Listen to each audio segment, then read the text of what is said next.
There is a moment, almost imperceptible to the untrained heart, when time dilates in the space between two bodies. Skin brushes skin, breath mingles, and the noise of the outside world dissolves like salt in warm water. In that suspended instant, a single sentence can do what hours of conversation often fail to accomplish. It can unveil the hidden continent of a man's inner life. Of all the sentences that can be uttered, few carry more voltage than the courageous declaration, "I want to feel every part of you right now." At first glance, it sounds purely physical, an erotic wish to explore and be explored. But listen closer and you will hear the subterranean rivers running beneath the words. You are not merely describing a tactile craving. You are announcing a profound willingness to encounter the totality of him. Flesh, heartbeat, memory, myth, doubt, magnificence. You are telling him that nothing is off limits, that you welcome the full geography of his being. The body is the doorway. The destination is the place where his secret sun rises. Most men have never known that invitation. From boyhood, they are taught a paradox. Display strength, yet restrain feeling. Pursue pleasure, yet police passion. They enter adult intimacy wearing armor so familiar they forget it exists. The consequence is erotic sleepwalking. The motions are performed, the scripts recited, but the soul hovers a safe inch outside, watching, judging, protecting. When you break the script and say, "I want to feel every part of you right now," you smash the glass, separating body from spirit, and call the whole man to the front lines of experience. Fire terrifies and liberates in equal measure. It melts pretense but also forges. Your words are that flame, controlled enough to warm, hot enough to transform. You are not demanding acrobatics or spectacle. You are demanding presence. A man can fake technique. He cannot fake authentic presence. When he realizes that you are inviting the latter, something ancient clicks. The hunter, the poet, the guardian, facets once compartmentalized converge. He becomes fully dimensional, not for applause but for truth, because truth is suddenly the currency of pleasure. Notice the grammar. I want. Desire owns itself. It does not apologize. Too often society trains women to package desire in diminutives. Maybe. If you don't mind, just. Those qualifiers are cages. When you strip them away, you assert a sovereignty that is magnetic. Your want is an honor, a dare. It says, "I have tasted my hunger, and I respect it enough to speak it aloud. Meet me here." Then comes the pivot. To feel every part of you. Every is an unedited invitation. If he carries shame, you will run your fingers through it. If he carries doubt, you will hold it against your cheek. If he carries greatness, you will drink it like rain after drought. Every declares that nothing in him is too sacred or too sordid to meet your full attention. And that, more than any acrobatic trick, sends a shockwave through his nervous system. It tells him his wholeness is wanted, not merely the highlights. Finally, the immediacy. Right now. Not later, not when circumstances are perfect. Now, in this trembling, unfinished second. The present tense refuses delay.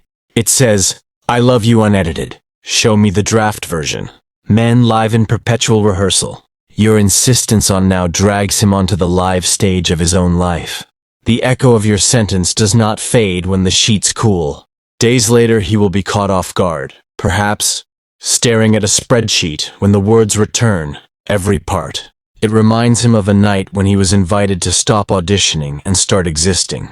That memory becomes a compass. From that point forward, lesser intimacies taste thin. The bar has been raised, not by theatrics, but by truth. You may fear such directness is too intense. Understand this. Any man frightened by honest female desire is not yet capable of meeting the deeper currents of intimacy. Your words act as both key and filter. They unlock the door for the worthy and expose the unready. Either outcome is a gift. You do not lose by speaking truth. You refine what may enter your life. To wield this sentence responsibly, let it emerge from your core, not strategy. Speak it only when it is true, when your body hums with authenticity. Do not rehearse it in the mirror. Let it surprise even you. Look into his eyes as you say it, but more importantly, Look into your own willingness to receive what you request. Vulnerability is a two-way current. It electrifies only when both wires are exposed. Practice presence long before the bedroom. Feel the weight of a coffee mug, the cadence of rain. Learn to inhabit your senses so fully that they fuse with your words. Then, when the timing arrives and you speak, the sentence will not sound like a line from a magazine. It will sound like the inevitable flowering of who you are. After the words leave your lips, let silence breathe. Give him space to answer. Not necessarily with language, but with embodiment. Watch how his shoulders lower, how his rhythm changes. These are his yeses. Receive them. The moment you asked for is now unfolding. Ride it without steering too hard. In the aftermath, resist the urge to dissect. Let the experience marinate unlabeled. Memories born in wordless awe do not need postmortems. They need room. Days later, if conversation arises, revisit the memory as explorers comparing maps, not critics. Thus, a single declarative sentence becomes a doorway many couples never discover. It is not witchcraft or manipulation. It is the alchemy of courage meeting honesty at the nexus of touch. I want to feel every part of you right now.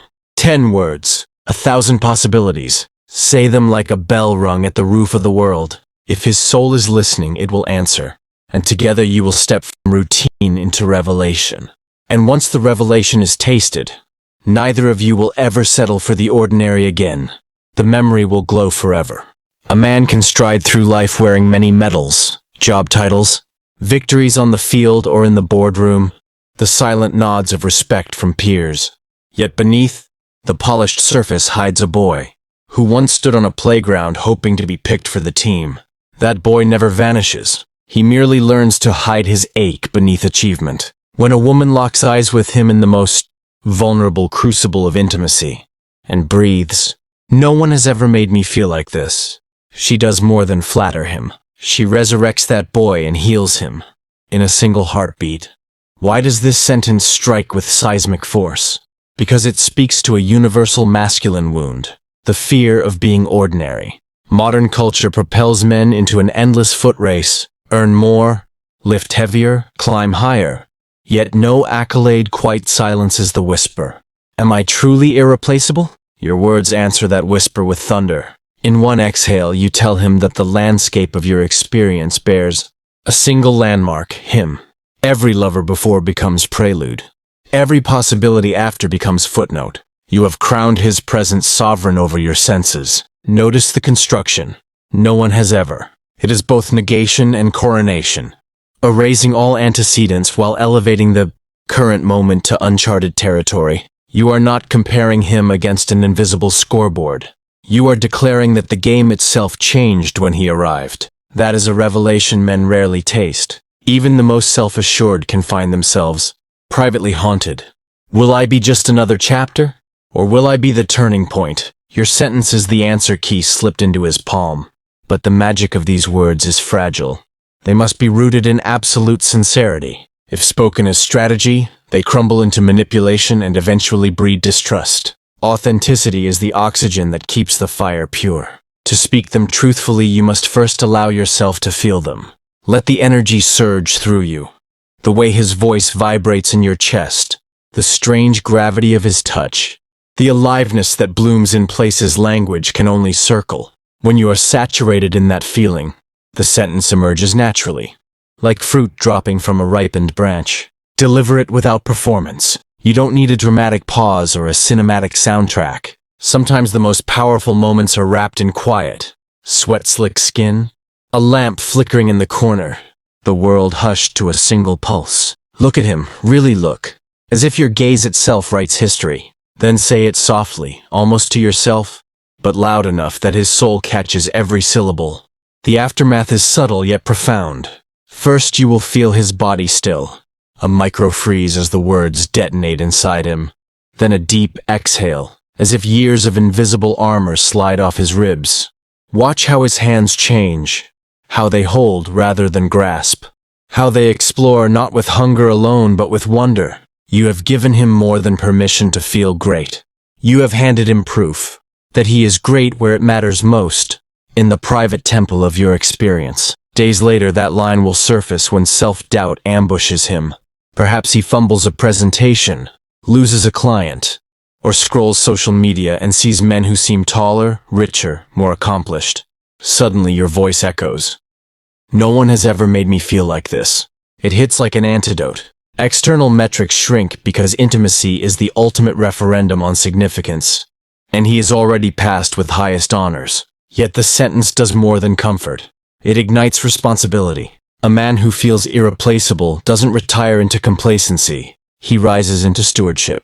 When he knows he has carved an unmatched place in your inner universe, he instinctively seeks to protect and nurture that space. Not out of fear of losing it, but from reverence. He becomes more attuned, more present, because greatness recognized becomes greatness accountable. For you, speaking these words is an act of courageous vulnerability. You are unveiling the depth of your impression. No small feat in a culture that prizes detachment as sophistication. Some fear that such openness makes them weak. But look closer. You are the author of the narrative. By naming how he moves you, you claim your own sensitivity as power. You teach him that your heart is not a battlefield, prize but an intelligent instrument, capable of precise and memorable resonance. There is a ripple effect beyond the bedroom. When a man has experienced genuine uniqueness in a woman's eyes, his worldview shifts. Casual connections lose their luster. Quantity yields to quality. He begins to ask bigger questions. What else in life can make me indispensable? How can I show up so fully that no one could replicate my presence? In that sense, your sentence is not a compliment, but a catalyst, pushing him toward higher versions of himself. Guard, however, against using these words as currency. They are not chips to trade for commitment or favors. Their value lies precisely in their gratuity, given freely, without agenda. If you wield them to manipulate, you not only devalue their beauty, you teach him to distrust intimacy itself. Speak them when they are undeniably real, and then release them like doves. Let them find their own sky. If you ever doubt whether he deserves such an exalted place in your memory, pause and ask, does this connection genuinely reshape my inner landscape? If the answer is yes, then offer the words. If not, honor your truth by withholding them. Authentic silence is kinder than counterfeit praise. Remember also that his response may not be verbally ornate. Men often metabolize emotion through action rather than language. Listen for the answer and how he touches your hair afterward, how he tucks you closer, how his next words soften around the edges. Those gestures are his dialect of gratitude. Finally, recognize the reciprocal nature of impact.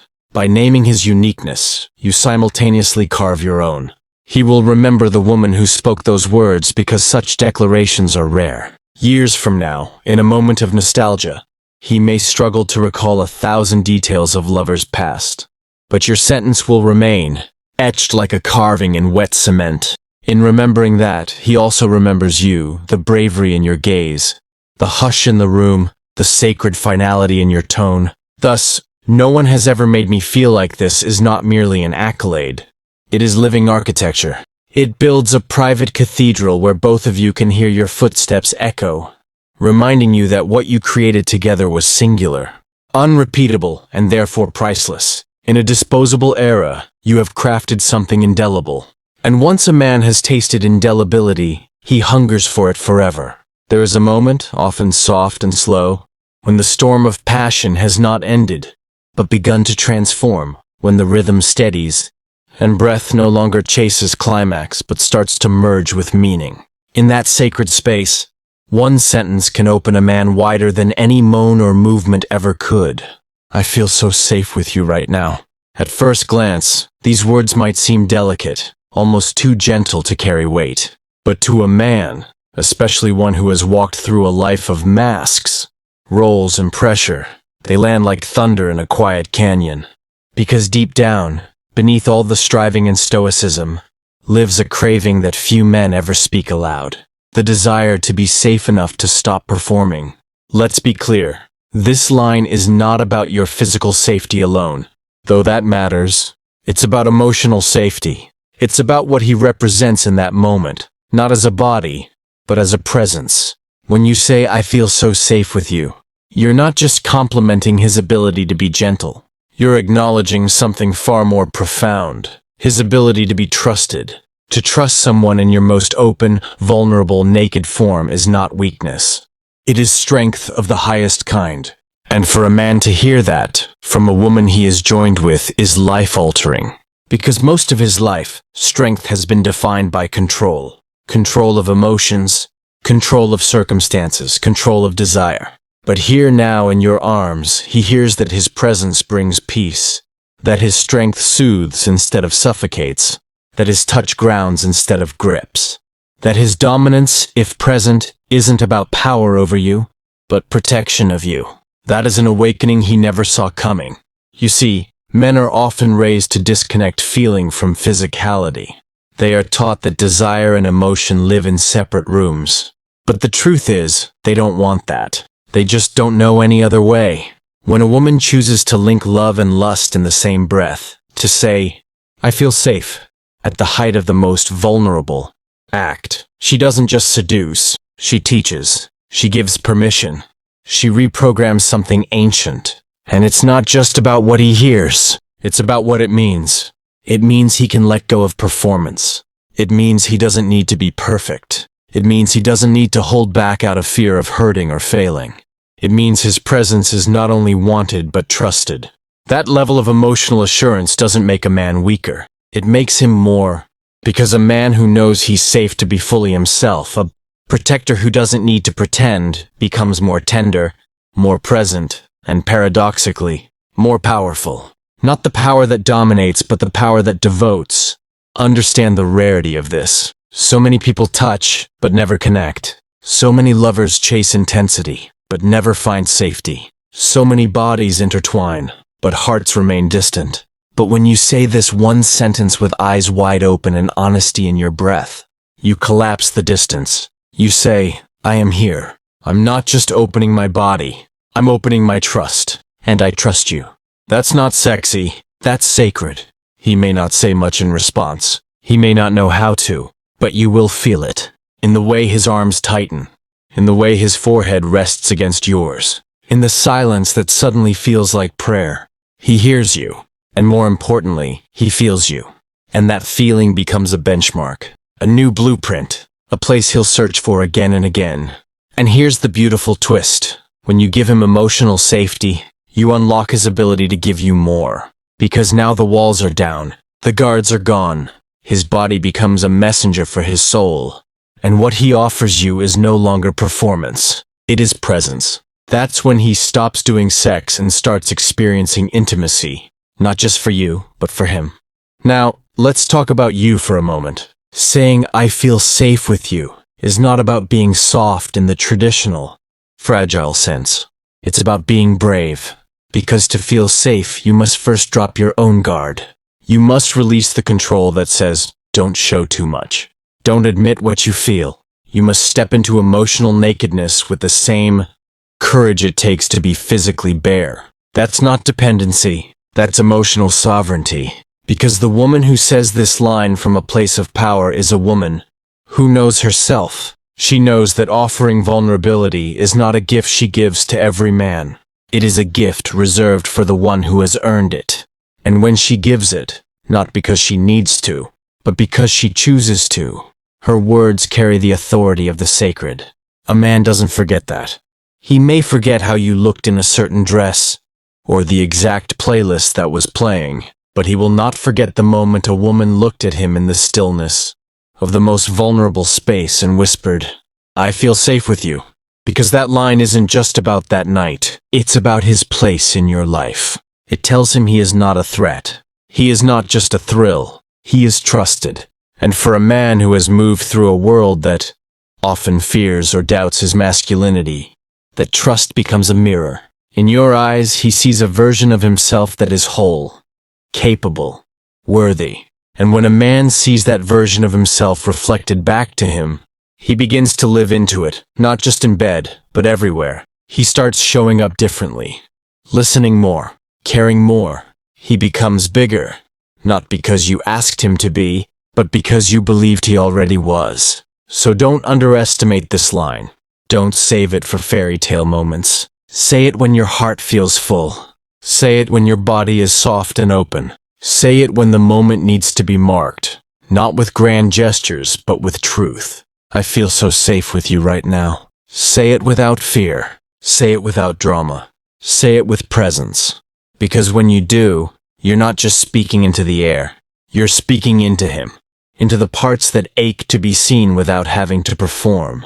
Into the parts that long to know. My strength brings peace, not pressure. My love brings safety, not confusion. And that truth? That is a kind of seduction that outlasts lust. That is the beginning of legacy. Because while his body may remember many, his soul remembers only those who made him feel safe enough to fully show up. You became unforgettable. There comes a moment in intimacy when the fire doesn't just burn.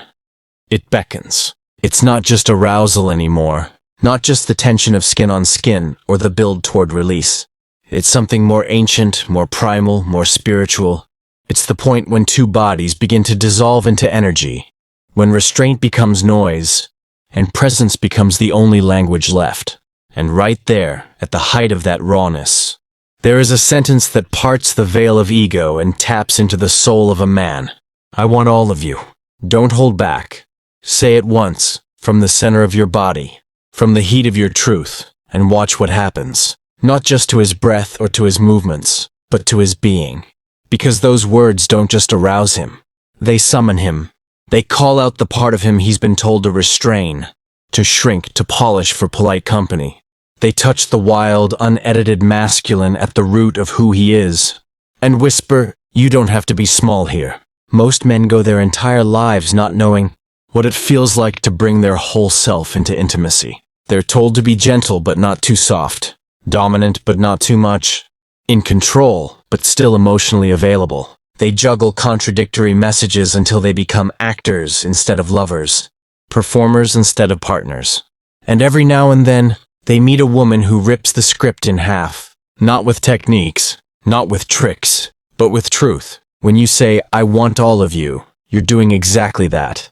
You're not asking for more thrusts or louder grunts or exaggerated passion. You're asking for depth. You're inviting him to show you the unmasked version of himself. The intensity, the devotion, the protectiveness, the chaos, the stillness. You're saying, I'm not afraid of your power. I'm ready for it. This is radical. Because most men have learned that their power must be diluted to be safe. But when you meet that power with your own presence, when you invite it, you're not submitting. You're not disappearing. You're expanding. You're rising to meet the full weight of what he can bring. And in that rise, you awaken something in him he didn't know was allowed. This line does not say, take me. It says, meet me. It's a request for authenticity, not domination, because only a woman rooted in her own truth can handle the full truth of another. You're not collapsing beneath him. You're holding space with him. That's the subtle, sacred difference between submission and sovereignty. Don't hold back. That part, that's the portal. Because even when men feel desire, even when they want to give more, there's often something in the way, fear. Fear of being too much, of breaking something, of showing a version of themselves that might be judged or rejected. But your words, your invitation, cut through that fear like a blade of light. You're saying, I can handle your truth.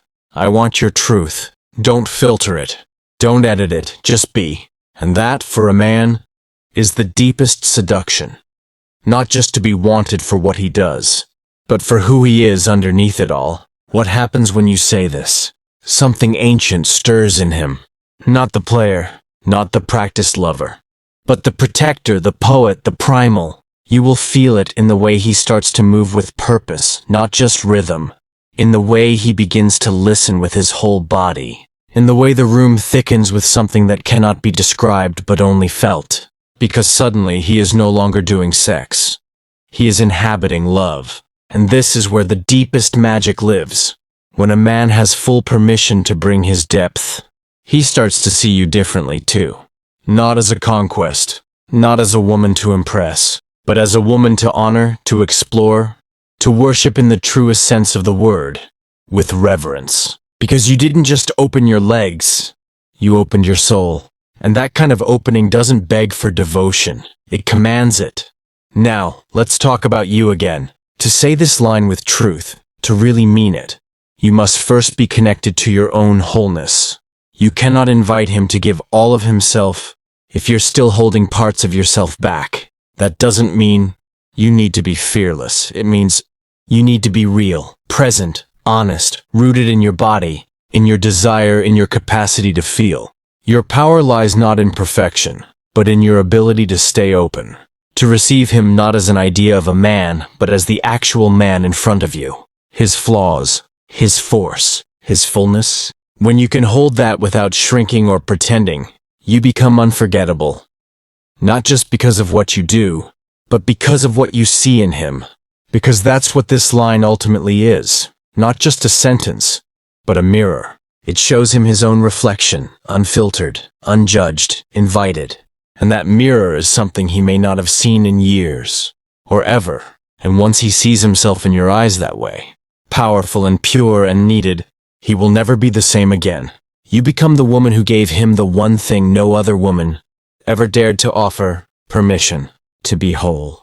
And he will carry that imprint into every future encounter, every quiet night, every long drive home when he starts to wonder why others don't feel the same, why others feel half lit, half there, why no one else stirs that something in him. Because it wasn't just about technique. It wasn't just about sex. It was about significance. You met him in his wholeness. You called it out of hiding. And in doing so, you made yourself unforgettable. Not just to his body, but to his soul. So the next time you find yourself wrapped around him, heart open, breath shaking, don't just speak to his body. Speak to his core. Say it from your bones. I want all of you. Don't hold back. And then hold on. Not just for the wild ride, but for the real one. The one that tears down the walls. The one that makes time stop. The one that turns bodies into altars and desire into devotion. Because that kind of truth, that's the most erotic thing in the world. There's a stillness that comes after the fire. A sacred pause. A slow return to breath, to heartbeat, to silence. Bodies slick with sweat. Hands intertwined without effort. The world is quiet. Not gone, but far away. You're still wrapped in each other, not moving, just being. And in that exact moment, when everything is raw and real and undeniable, you lean into him and softly say, "Don't forget this moment. It's not a demand. It's not a wish. It's a sacred marking, a line drawn through time, quietly telling him, this mattered, this was real, this needs to live on." Men are not often taught to remember intimacy. They're taught to remember victories, to remember losses, to remember duty and deadlines. But the moments of true connection, the ones that are quiet and honest and soul deep, are often overlooked, even by those who crave them most. Your words don't just invite memory. They teach memory. They say, pause here, stay. This isn't something to rush through. This is something to honor. Don't forget this moment. Why does it land with such gravity? Because it's not said in the middle of action. It's said in the aftermath. When the performance is gone, when the masks are off, when the intimacy isn't being made anymore. It's simply being felt. It's said when the world starts to pull at him again. When the weight of everything that exists outside the bed begins to return. But your voice stops him. Your words anchor him. You see, men remember based on feeling. And that sentence isn't just sound. It's sensation. It wraps around his psyche like a blanket and tells him, right now you were more than a man. You were mine. This wasn't just physical. It was personal. You're not asking him to remember a position, or a fantasy, or a sequence of movements. You're asking him to remember a moment when his presence, his effort, his love, his truth, everything he is, actually landed. It had meaning. It made a difference. He mattered. This changes something inside him. Because most men, even the strong ones, carry a silent fear. Will this be forgotten? Will I be just another story? Will I be one of many? They rarely voice it, but they feel it, especially when their emotions are engaged. When you say those words, you shatter that fear. You tell him, you are not forgettable, and neither is what we just created. What's powerful about this line is its humility. You're not making a declaration about the future. You're not clinging. You're not saying we'll always have this or promise me forever. You're just naming the present moment as worthy of remembering. And in doing so, you turn it into something eternal. You place a bookmark in his memory that will never be erased. Not by time, not by distance, not even by other lovers. Think of how rare that is. So many people go through intimacy, like they go through the motions of daily life. Quick, mechanical, unremarkable.